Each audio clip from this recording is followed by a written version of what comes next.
ಕೇಂದ್ರದ ಎಸ್ಐಆರ್ ಯೋಜನೆಗೆ ಸಿದ್ದರಾಮಯ್ಯ ಸರ್ಕಾರದಿಂದ ಚೆಕ್ಮೇಟ್.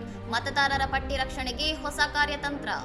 ಪಶ್ಚಿಮ ಬಂಗಾಳ ಮತ್ತು ಅಸ್ಸಾಂ ಮಾದರಿಯಲ್ಲಿ ದಕ್ಷಿಣ ಭಾರತದಲ್ಲೂ ಎಸ್ಐಆರ್ ಮೂಲಕ ಬಿಜೆಪಿ ಚುನಾವಣೆ ಗೆಲ್ಲಲು ಮುಂದಾಗಿದೆ ಎಂದು ಕಾಂಗ್ರೆಸ್ ಆರೋಪಿಸಿದೆ.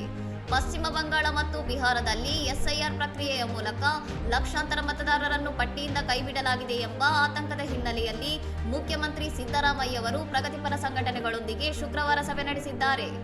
ರಾಜ್ಯ ಕಾಂಗ್ರೆಸ್ ಸರ್ಕಾರವು ಕೇಂದ್ರದ ಹಸ್ತಕ್ಷೇಪಕ್ಕೂ ಮೊದಲೇ ರಾಜ್ಯ ಚುನಾವಣಾ ಆಯೋಗದ ಮೂಲಕ ಸ್ವತಃ ಮತದಾರರ ಪಟ್ಟಿ ಪರಿಷ್ಕರಣೆ ನಡೆಸಲು ತೀರ್ಮಾನಿಸಿದೆ. ಪಂಚಾಯತ್ ಮಟ್ಟದಲ್ಲಿ ಬಿಎಲ್ಒ ಮತ್ತು ಎಲ್ಲ ಪಕ್ಷಗಳ ಪ್ರತಿನಿಧಿಗಳ ಸಮ್ಮುಖದಲ್ಲಿ ಪಾರದರ್ಶಕವಾಗಿ ಹೆಸರು ಸೇರ್ಪಡೆ ಹಾಗೂ ಕೈಬಿಡುವ ಪ್ರಕ್ರಿಯೆಯನ್ನು ಬಹಿರಂಗವಾಗಿ ನಡೆಸಲು ಯೋಜಿಸಲಾಗಿದೆ.